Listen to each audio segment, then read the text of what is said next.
Welcome to another episode of the Bhandwagon Podcast, and today is a guest that is all over your social media timelines, whether it's your mom's, your dad's, your sister's, any family's timeline. This geezer's everywhere. So without further ado, I've managed to kind of get a little bit of time with him, and hopefully we should be able to get some words of wisdom longer than 30 seconds in a minute. So without further ado, welcome to Beant. Thank you, bro.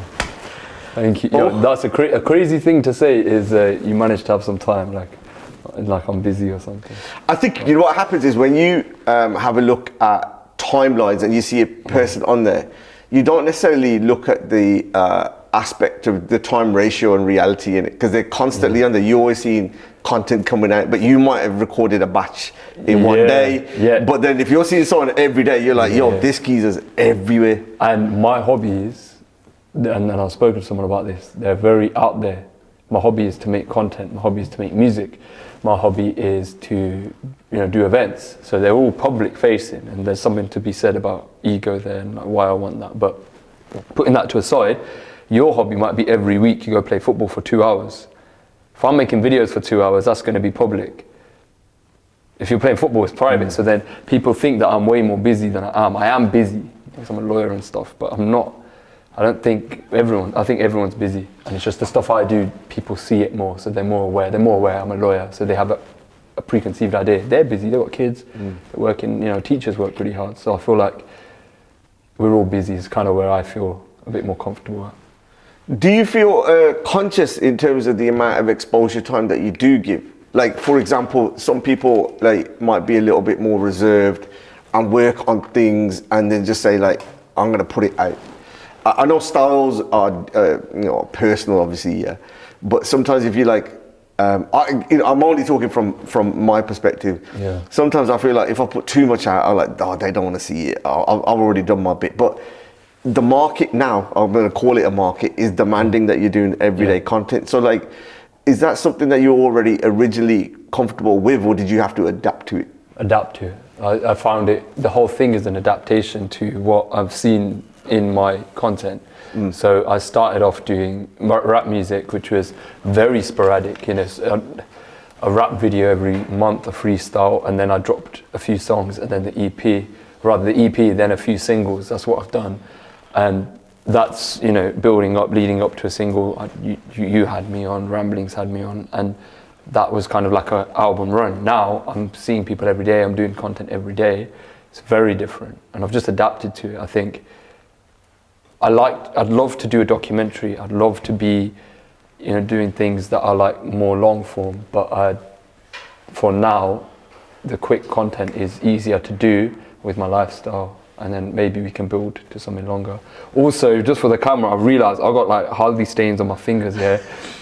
I just clocked that now. We just came from a mixie, so yeah, but if you can see that, that's what it is. Yeah, it is we just ate. It is in 4K, so if anyone wants to have him, you can have him. But it's allowed because Man United just beat Liverpool. Jolly, yeah. And so it's a cushy wala then.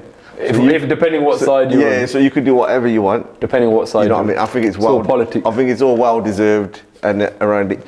You just touched on something then in terms of short form versus long form, and you want to work up towards long form. Do you feel sometimes that I had this conversation with Dips Bamra, and I'll explain what I was trying to say. I think a lot of the audience, let's say young audience that you've got a wide range of people listening to you, right? On a wide range of subjects. Now, to condense sometimes an issue down to 30 seconds to a minute is an absolute skill in itself. And I don't think people appreciate that. But do you feel sometimes when you're doing that, you lose the validation of the conversation? And Dips, I think in his arena around looking at the music industry, there's an education point for the next generation or people listening in to understand. And I think he was doing himself a disservice by shortening that down. And we did have a good conversation about it. I don't know who it weren't a case of who won.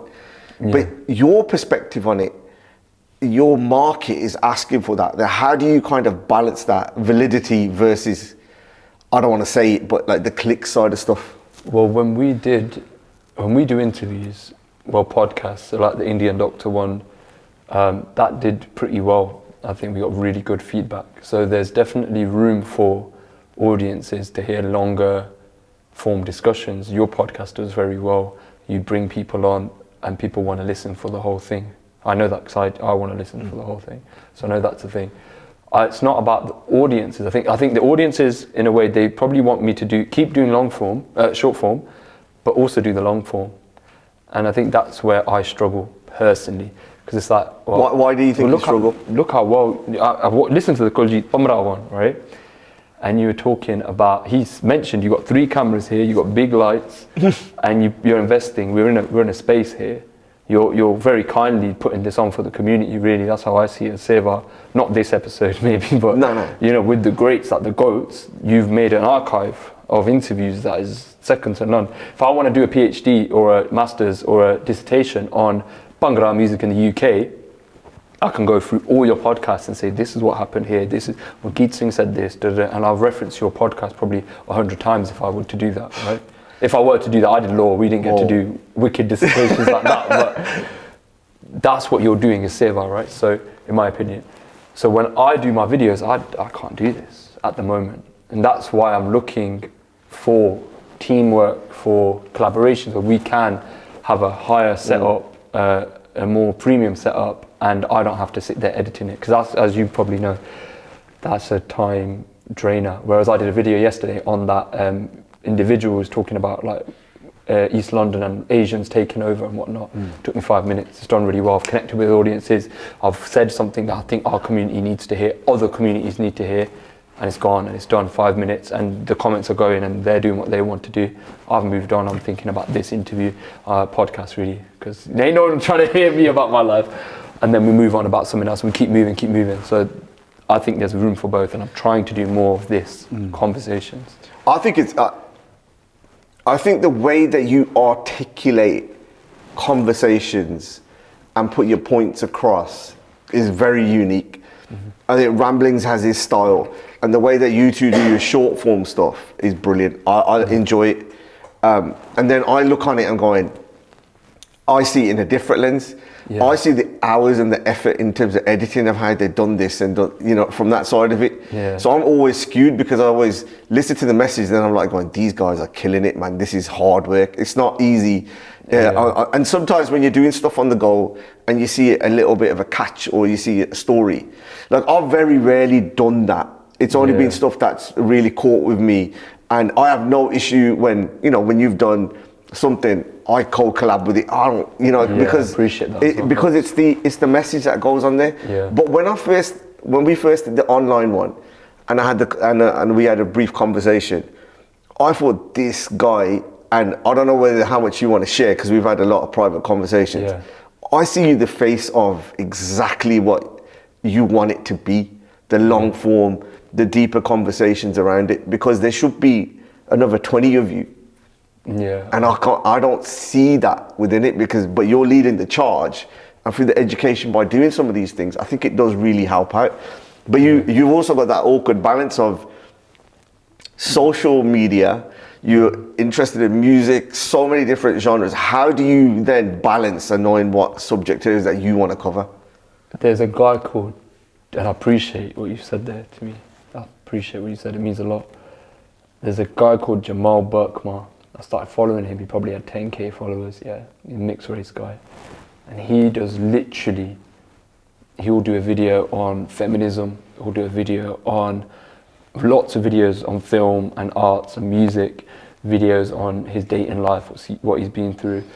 He's a choreographer, that's his trade, and I've seen about 2 videos on that. Everything else is on anything. And it made me realize something I already kind of knew, but it really sharpened and put it in my face that audiences, they're really intelligent now. They're not about, Ranjit's the guy who does the podcast about Bhangra music. Now Ranjit's the guy who does mental health work on drug addiction and things like that. He's the guy who does Bhangra music. He's the guy that's got interested in Punjabi, in Sikhi. He's interested in all these things, Man United. Anything you talk about on the Jump Off podcast, that is what people will begin to know you for. And they know that I've seen it because I did rap music, then I started doing Punjabi content, Sikhi content, music content. I do books now, books I'm reading. They're not books that are about Sikhi, they're books that I want to read. Not that I don't want to read Sikhi books, but sometimes I want to read other things. Film content, South Asian films, normal films, films about anything. I've realised, I'm a lawyer as well, I talk about it. I used to hide that stuff away. And audiences are smart enough to realise that I'm actually not buying into your content, I'm buying into you. And they're buying into you, they're buying into me, they're buying into whoever. They're like, that person, I like his takes. And I think that's where I'm moving the content towards. And that doesn't mean I'm going to stop Punjabi and Sikh content, because that's me. That's what I want to do. When I read about, the Jogi archetype in Punjabi folk, I'm going to do a video on it. I just edited one, it's coming out soon. So that's what I'm trying to do. Just be a bit more me without giving too much of me, which I'm sure your kids, your family, people that don't ask to be out there, put out there. I think we are learning how to respect their privacy too. I think in modern day politics and modern day issues, depending on who you follow, the algorithm adapts to. And therefore it becomes a one-dimensional sort of a narrow tunnel that you get your worldview on. Yeah. And the algorithm will play to that, so you're constantly getting that thing. How do you then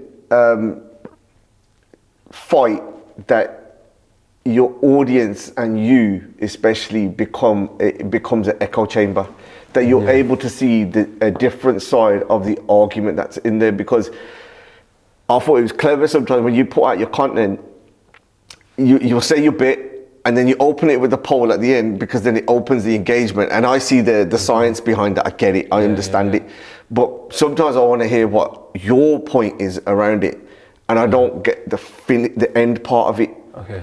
So how do you then consciously kind of adapt that and moving it forward? How would you balance both perspectives? Yeah, so to go to the point about my opinion, sometimes I don't feel like it's a subject where my opinion will have a lot of weight or value because of my experiences. But it does though, because when people are looking at you, they're invested in you in it. Yeah. So they'll know you become a trusted source, because you're not putting any shit out. The way that you're putting it, it's research, it's validated, it comes from a lawyer. He can't, it's got to be kind of like Reuters side of it. Yeah. And then automatically you kind of believe that person. So for example, if I listen to a Piers Morgan interview, I know it's going to be well researched, and there's some kind of trusted elements of what he's saying within there. If I'm listening to a Joe Rogan, or I'm listening to Theo Von from a comedy perspective, all these kind of things, you still invest in that person, and there's a sense of trust, and that bias does rub on you. It subconsciously or consciously on it. So like, that's what I think I want from you when you're turning around, you're doing your bit, is to actually say, right, this is my opinion, and I stick it out there. I could do more of that. There is a consideration of almost like what you said, it's a double-edged sword. I think the reason that I hope people trust in what I'm saying is because I don't always give my own thoughts on the matter. I'll just try and present the facts as true as they are. And if I started giving a lot of opinions, then almost I undermine the trust I've built.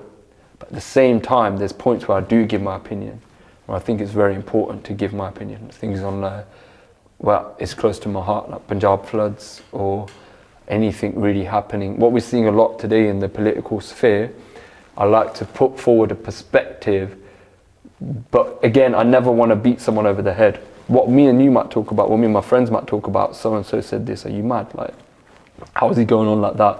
I won't come to, because if I speak, try and think I'm speaking to the average banda, so they might have sympathies towards a certain mindset, and if I can challenge that gently, it's better than me just saying buzzwords that will shut them off.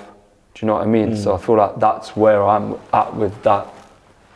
Do you think, I was listening to another podcast, it was about a month or 2 months ago, because I've taken a bit of break doing this and that, right? Yeah. And I've managed to just catch up with other stuff in it. It was actually quite liberating, to be honest. And someone said, they go, you're representing a a community and you're at the front of it, but every time you talk about that community, you're really cynical. And then they go, so how can you then try and attract people or trying to celebrate that culture because you're constantly cynical about it? My poor says it to me. Okay, if I do a jump off episode, she goes, you're always moaning. Yeah. And I said, yeah, because that's for me to moan. That's the space for whatever I'm going to say. But I do say nice things, but people don't listen to the nice things. The negativity gets it out there. Do you know what I'm saying? So how do you what's your view on that? I think what I try and do is positive content as much as possible. So, did you know there's a sex scientist who's done this? There might be a kid out there who wants to be a scientist and they've learned something about a sex scientist that made them realize I can do that. So bringing those stories to the front, but never ever, I try not to shy away from the negatives. We got a lot of issues in our GOM, in our culture, in Sikhi, whatever. I read a story the other day of this family who's like neglected their kid and the kids died. And it's like, what's going on? Like these things happen in all communities, but it manifests itself in ours too. We've got a lot of sexism, we've got a lot of racism, casteism. Casteism is crazy, it's a big issue. And what are we doing to address that and be honest about it and own up, take accountability in a hopeful way? We can do better. The future generation can do better. We can talk to our elders. Look how many mans are going therapy. My dad said to me, "Oh, you want to go therapy? You can go in it." Like this is how like their thinking is. That's one generation who have been here. My mum and dad were born here. Their whole mindset is different. He's like, you know, when we look at how positive that is and how powerful mental health struggle, alcoholism, you've talked about it, you do a lot of work around addiction. Yeah, we've got a cocaine problem now, we've got alcohol problems with Bibian, which weren't there before, but now we talk about it.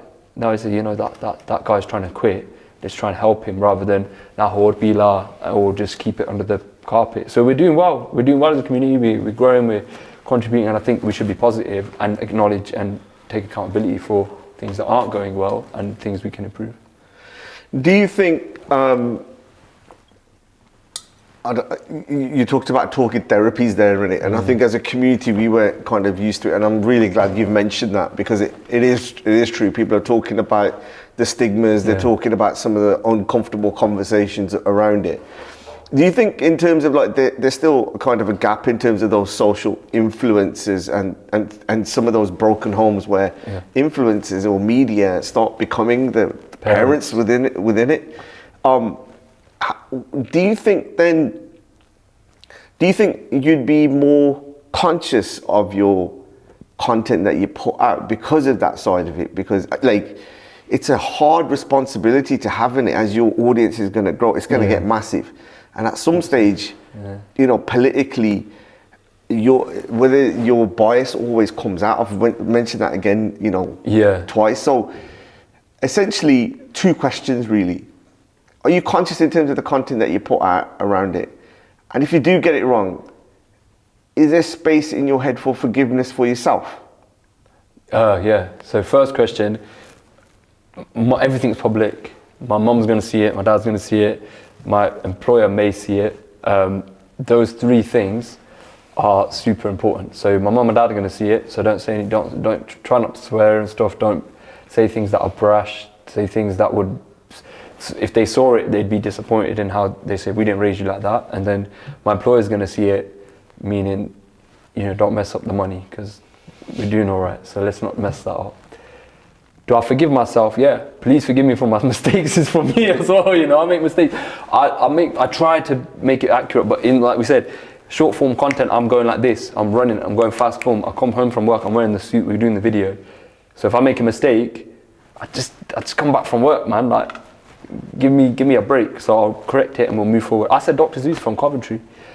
He's from Birmingham, I didn't know that. So I put it out there, and then I had to write, oh, he's from, and Dr. Zeus commented saying, oh, I'm actually from Solio. And he was fine, like, but that's a very minor mistake. When it comes to Sikhi and things, I tried to be on point. Yeah, but people, that's what I'm trying to say, innit? People would just jump, they'll forget the 59 seconds. They'll only remember that 1 second of where you said it, and then all of a sudden, there's a decision. Do I delete it, but it's got really good views? Do I leave? I'll leave it up and correct it. That's unless it's incredibly. I did one about the nature of God, and people really corrected me. I said I'll leave it, so I deleted it. And then I didn't do a Sikhi one for a while. I had to think carefully. Now I try and source the Sikhi ones instead of going off of what I've read. I try and then find exactly where it says it, say it. I'm more careful. I've learned to be careful. I just want to move it into a little bit kind of the music scene and that as well, because I know you're heavily invested in that, and I love that kind of content as well. That's where the heart lies, I think, for both of us.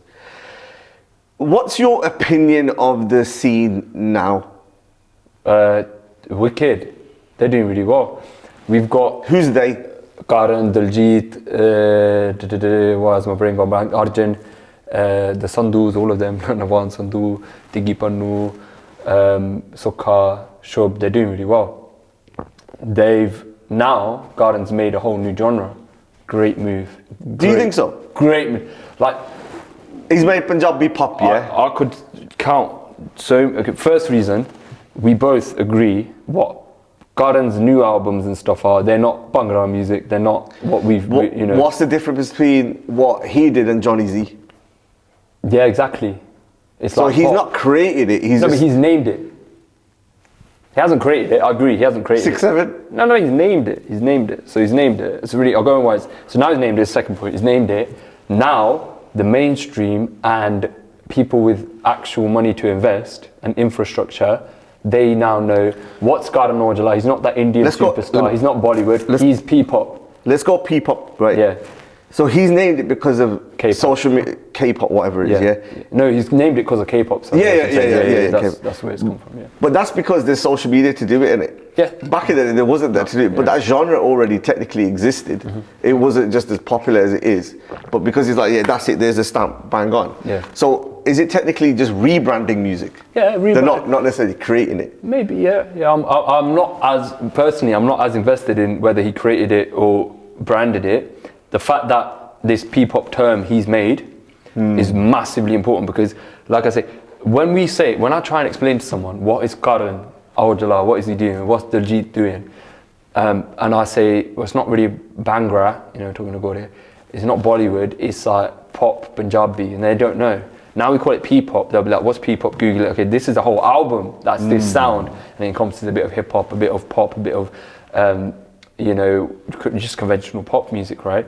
R&B maybe, and that's what it. And now we can go out there and say that P-pop artist. And it will take, I reckon, 5 to 10 years for that to become coined properly and really take root in the culture.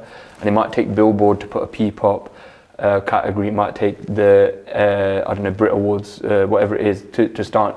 But we need that, because that is then its own thing. Then we've got Punjabi folk, then we've got Bhangra, and then we've got all these different things, and we have a better understanding of what we're doing. Because everyone's saying, Sukha can't sing like Ranjit Bawa, or like, next man's who are really good singers. And it's like, yeah, because he's not trying to. He probably is trying to sing well, but he's not trying to sing that folk style. It's a different genre, it's a style. It's a whole different thing, yeah. He probably loves, I'm sure Sukha loves Manak and stuff, but he would tell you himself, I can't do that, I'm not trying to do that, I'm doing my own thing and it sounds wicked. Same with all the other, like Tiggy Pannu and all that. So when we say that criticism, it's almost silly, because it's like, they're not trying to be. So why are we, it's like me saying Ed Sheeran don't sing like James Brown. No one would ever say that, and I don't think anyone said that sentence in the history of the world, because they know he's not trying to be, he's his own thing. You know what I mean? I think that's where this P-pop is really powerful as well, beyond the investment, which is probably the most important. Yeah, I think I'll just clarify my point. I'm just pushing it out there, because I did mention it before, but what Karan's doing is undeniable.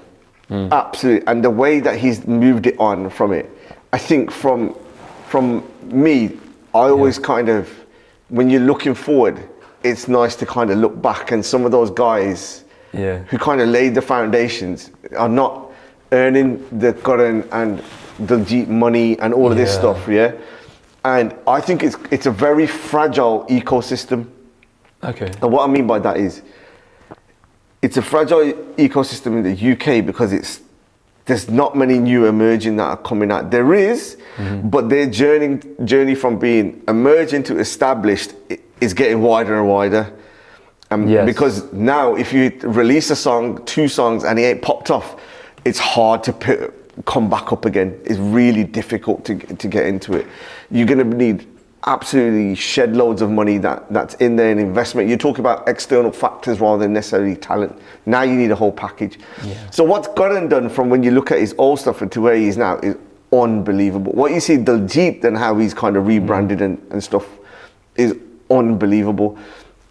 But I think the one thing that I'd love for them to do is still have the connection with the people who got them there. And what I mean by that is, when you have in institutions like Asian Network and you're having some, other equivalents, struggling to even get conversations with them, struggling then to kind of connect them directly to the people, the new gen, I think they're missing a trick.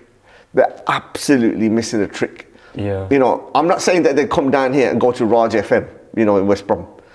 I'm just saying there's still elements that you can still do to connect with frontline people, rather than saying we've gone to GQ, we've hit here, and that's all we're gonna do now. We're not gonna, it's become so tactical and sniper, like who I'm gonna chat to, which pictures am I after, which branding I'm with, and that. And I just think, I don't know, maybe it's an old school methodology in terms of from my thinking, but I don't want them to think like that. I want them to be free and open and speak to anyone, rather than saying, I've got to be so tactical in my next move because Diljit's doing this, I've got to beat that. I've got to get here, I've got to go and do that. I think I can see where you're coming from, because from what I can tell, you're saying that the infrastructure that is designed for our scene is now not being fed by the people at the top of our scene. Is that correct? Yeah. So it's I'm just using them to an example, right? Yeah. But when you see all the big record labels, Universal, Warner, and them lot just eating up all the old school labels that we had here, we're losing that link as well. Do you know what I mean? Yeah. And Diljit and Karan are easy targets. I'm just saying that they're the representatives of the scene as it is at the moment, and whether they've got a duty to kind of fight for the people lower down the food chain. I don't know. Because if it goes. But when they do it, there's a guy called Manbir Singh here, and he's a Kirtani from Melbourne, I think Australia. And he said something about, and I don't know whether this really answers your question, but it's an idea that's coming in my head. When the top Kirtani charges 30 grand, or whatever, I don't know how much they charge, that might seem expensive. So when Diljit and Karan are charging hundreds of thousands on private jets, that might seem nuts, like they're greedy or something. But that means that 200th Kirtani, he can charge 2 grand or whatever, or grand. Meaning the 200th Bhangra artist, Punjabi artist, P-pop artist, whatever, he can charge a couple grand for his show, get by, make a career out of something where he's nowhere near top 100 even. And I think there's something to be said for them pushing the envelope further. So we still have our institutions, but we need to build our pipeline better. We need to so from Diljit Karan to the top 10 artists who are Punjabi, we need a whole pipeline. And I think we do have it. It's true, but I'm not going to go too much into names, and it's not hard to follow. Some of those characters who you mentioned, have a look at their ticket sales. Yeah. And cancel tours, and they're supposed to be in the top 10 in your analogy of the Kirtanis in the world, right? Yeah. And they stop saying Kirtani. Yeah, I know. It's because what Manbir said about Kirtani. Yeah, well, I'm just using your analogy, right? Don't say mine. Now they're going to say I said Karan's a Kirtani. No, but you know what I'm saying? If they're struggling up there, they're way down below. But then you're right about the pipelines. But the Diljit is selling out. Karan is. It's the other ones that are maybe struggling. Next level. And we need to develop that a bit and figure out how the Karans, the Karan and the Diljits are fine. How are the rest? How is that infrastructure? That is my thing. But that's not. I don't think that's there. No, it's not. But what I'm saying is that what makes us different, and that's why I say it's a fragile ecosystem. Because let's put it this way, in the UK, we're kind of heavily connected to certain groups, and we know we kind of know the next levels or the next 5 years. We kind of can predict it a little bit, right? Yeah. How many of those people that we see are the next musicians? Yeah. It starts drying up quick. I was trying to get door classes for my son. Yeah. And then we had this conversation. I went to speak to some well-established guys, and they were saying it's better off just learning off YouTube. It's that whole Ustad Shiged, that's severely endangered. It's an endangered species. So it's like, I understand what we're saying, and that's one argument that there's right and wrong. There's not right or wrong. There's multiple different arguments. Yeah. But those pipelines that is very, very scarce. But we can build it. So what we're seeing is across the UK world, there's an infrastructure that is growing. So Breaking Borders. Breaking Borders puts on a festival now, and this is why I talk about soft power. I just brought up a big thing. Soft power is a huge Punjabi Sikh thing that we can use. Let's put that aside. But Breaking Borders is part of that, in my opinion. But you've got Breaking Borders, that's part of an infrastructure. Let's just talk about music scene. That means that somebody like Galar and Jungle Bandi, they now have another platform they can go to, between doing a little club night here to now doing a festival to now maybe, I don't know, opening for one of the bigger artists. Do you know what I mean? So there's that pipeline. So Breaking Borders. Below Breaking Borders, now we need to look at, we used to have Melle and stuff. Melle aren't really a thing anymore, right?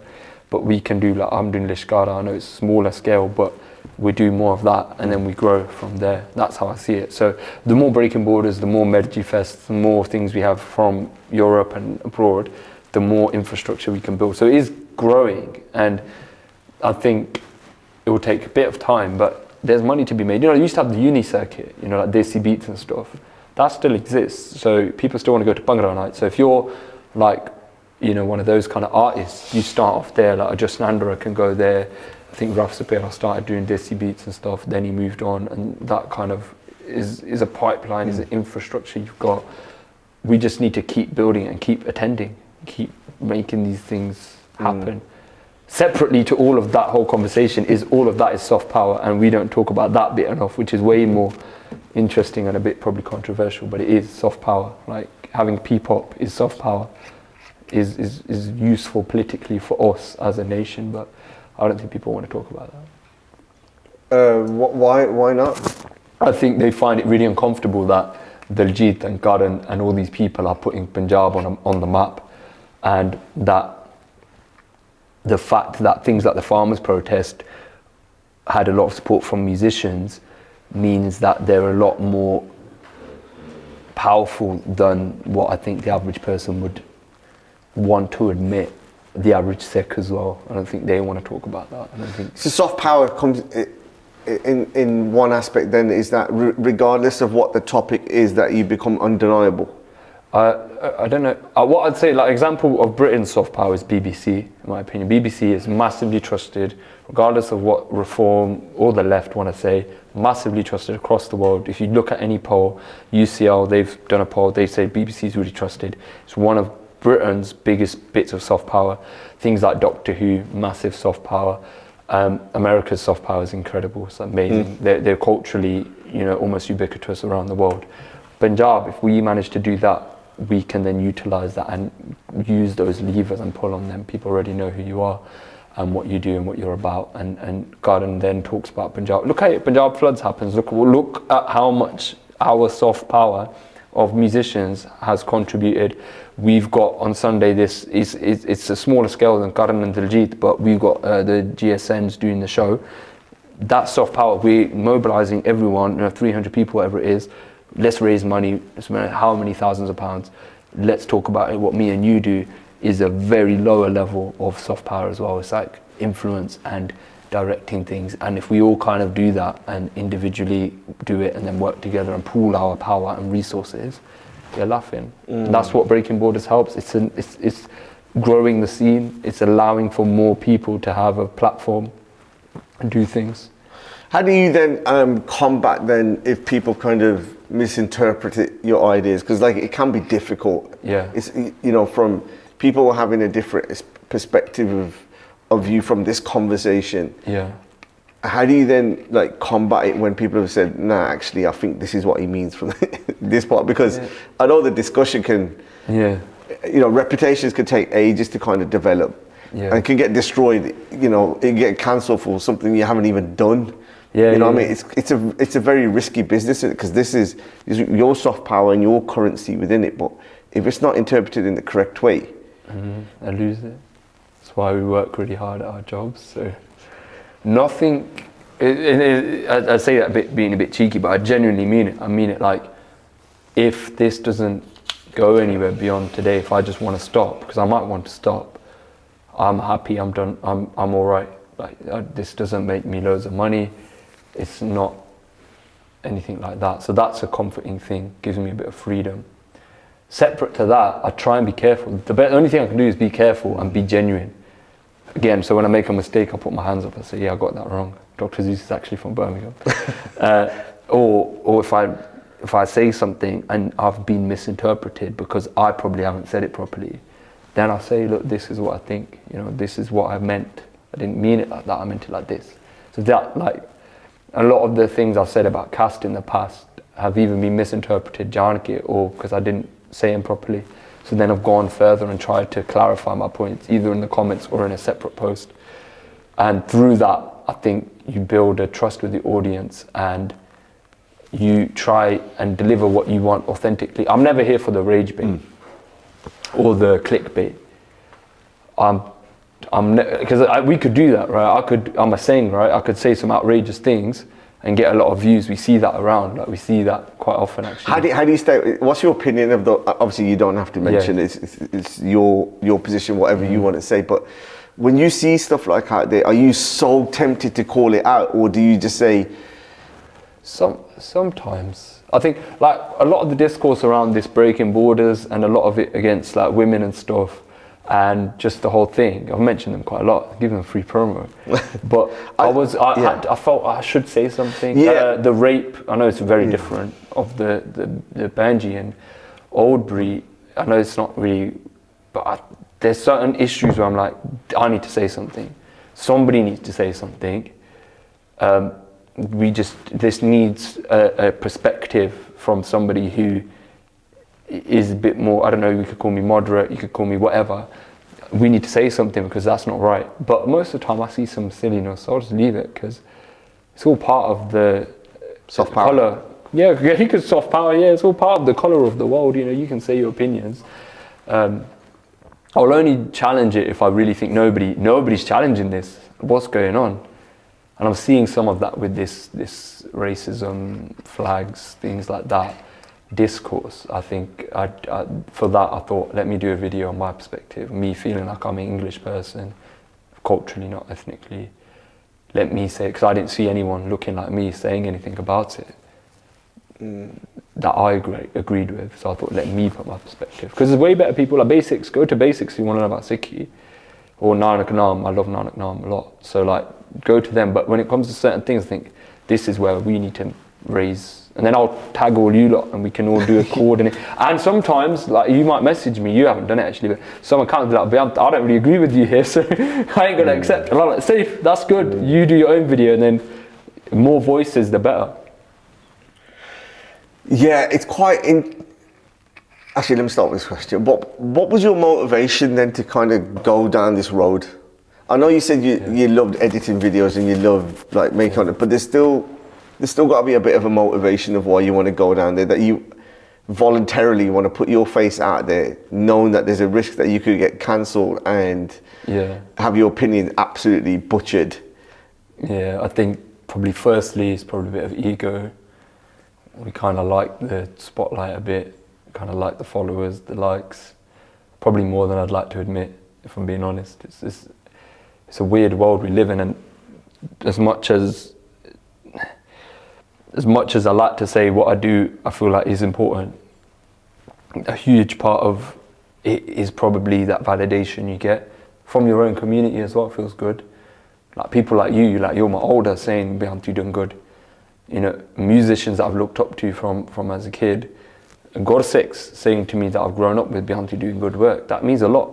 And that's okay to an extent, but then it is ego ultimately. So that's probably a big factor. Another factor is I genuinely do think it's important. I think if I disappear from the scene, there's nobody bridging Punjabi culture and Sikhi. So you know what you just said there? You know what you just said there? I think whether the tone of the conversation, what we're having, is whether I'm seeing where I'm being a little bit more kind of challenging with you. Yeah. Is because I think I overprotect you. Because I think from when we had the first conversation, like I'm like, this geezer's to me the last great hope. That's crazy. Yeah, no, because I was like, because yeah. we've got the same kind of interest in that side. You're making out what Ramblings and that does, if brilliant and that kind of stuff from there. But obviously I relate to you a little bit more because we have that same bit onto it. So I always wanted to kind of like be conscious of in terms that way, because a circle of trust, do you know what I mean? Where you're able to say where you got an opinion. Yeah. As you get bigger, and I've seen it with artists and that as well, as they get bigger, their advice around them get smaller, but all they keep saying is yeah. They don't challenge. Yeah. And that is a risk with ego. As you get bigger and everything that you're putting out, you're getting the likes, you're getting the comments, you're getting everything within there. So that danger of the echo chambers within it. So how do you kind of deal with that, a complex issue, your circle of trust? I like to think, first, like, I'll go back to my parents. I feel like they just told me straight. If it wasn't what they think I'm like, they just told me. But I think there's enough uncles, and I want to say uncles, literally, like, and I want to put you in. What are you looking at me? You know, calls me uncle and then looks at me. But you know what I mean? Like, there's people out here who are considerably older than me, who got kids, that I think would hold me to account.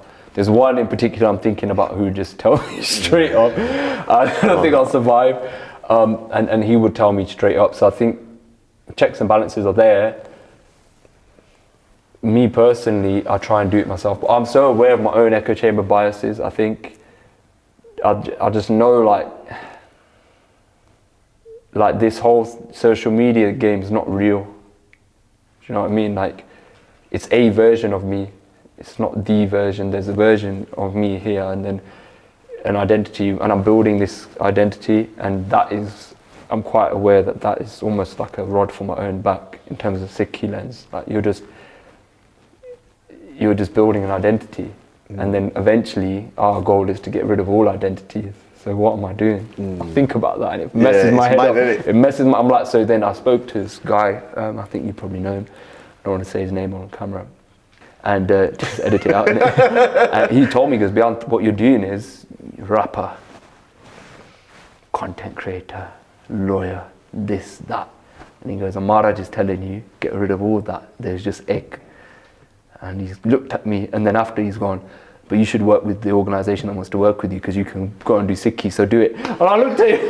No, but isn't that fascinating though, isn't it? It's because you've got so many contradictions and conflicts within it as well. And then you've got your own ethical egos and your ethical frameworks, other people's, you balance it up. Yeah.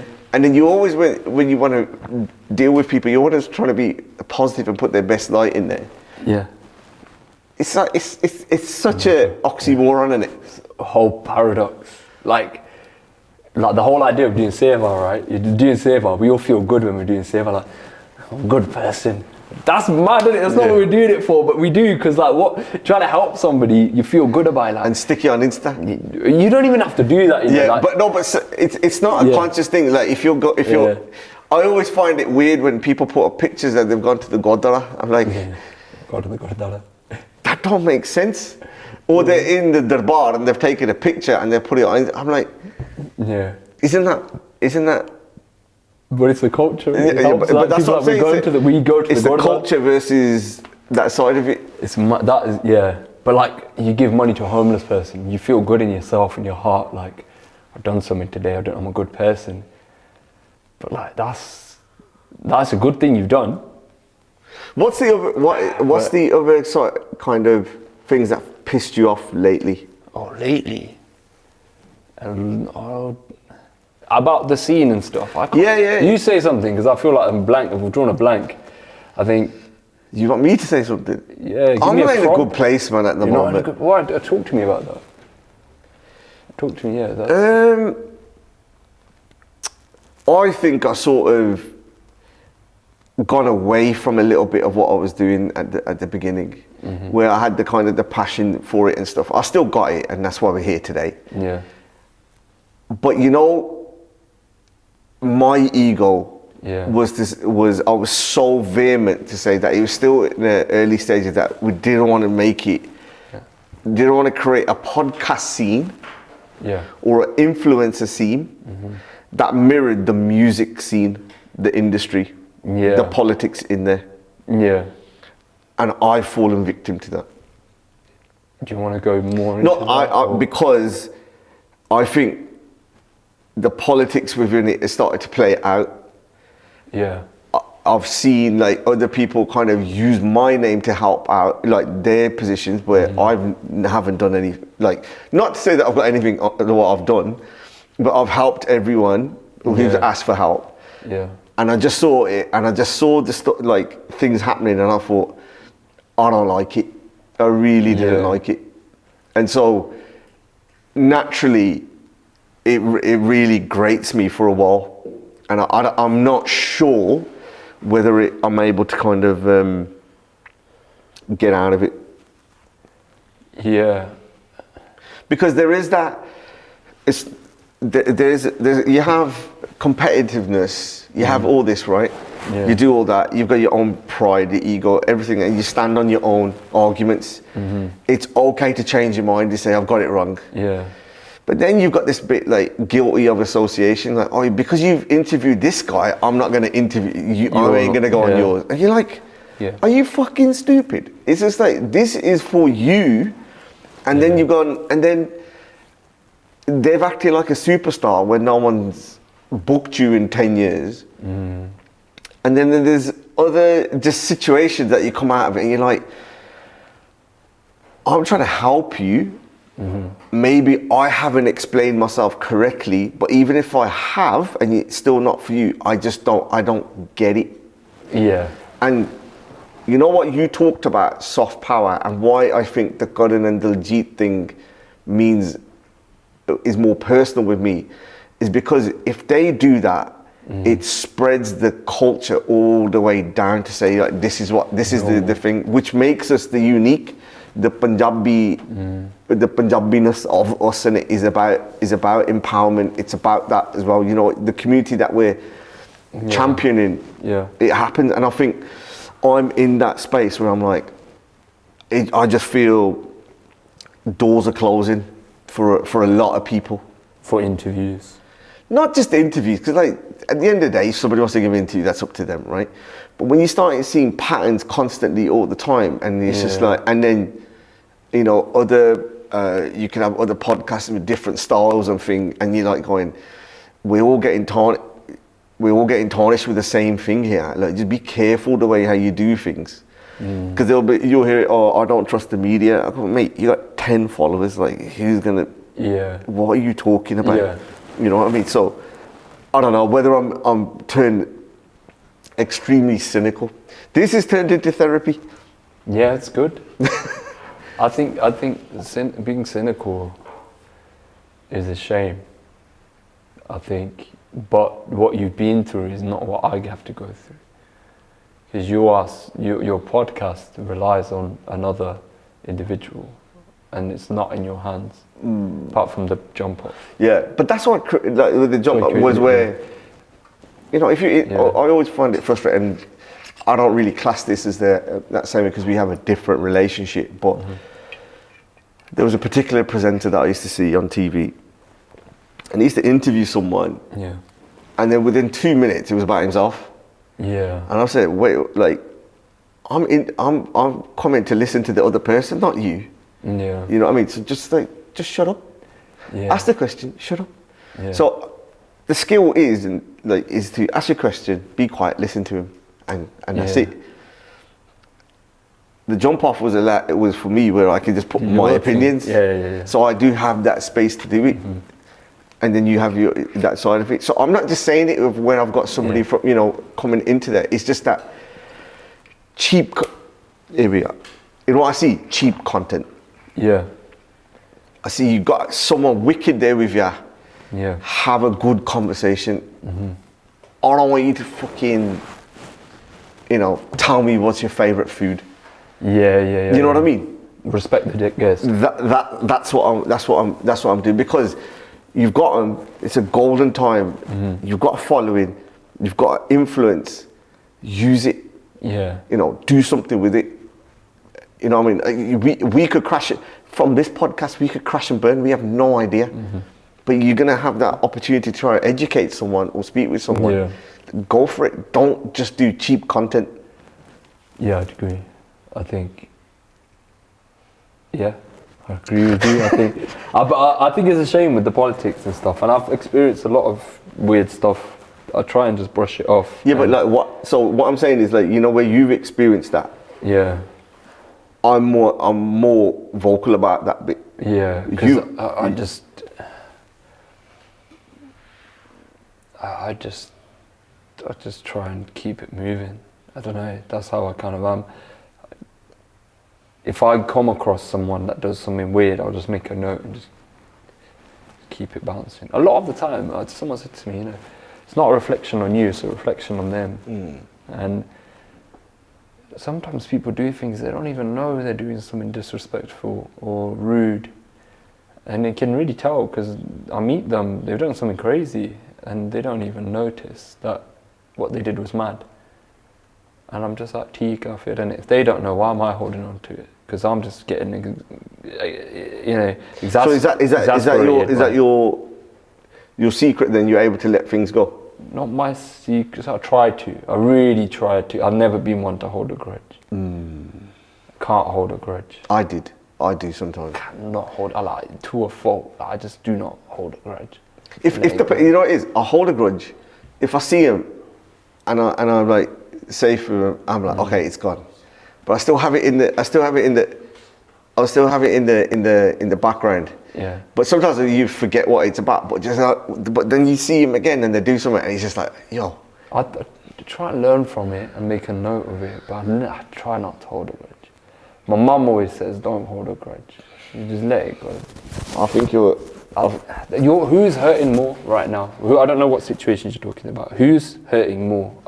No, I get it. I think what I'm saying is, I think it's just the stage of my life at the moment of what's going on. It's been stressful, loads of things. No, I appreciate that. I'm not but saying what I'm saying to you is just I think it comes to a point where you're like, if you're trying to help and you're trying to kick on and you're trying to do things and that, I think it gets a little bit sticky sometimes.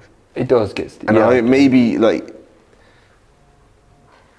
God forbid you don't get it from that side of stuff and that. But where I've been quiet for a long time, I was to a point where I was like, it's not going to get me either way, whether I stay quiet or I'm more vocal about it. It's not going to make a difference. But I'd feel better by putting it out and say, fair. So people can reference it.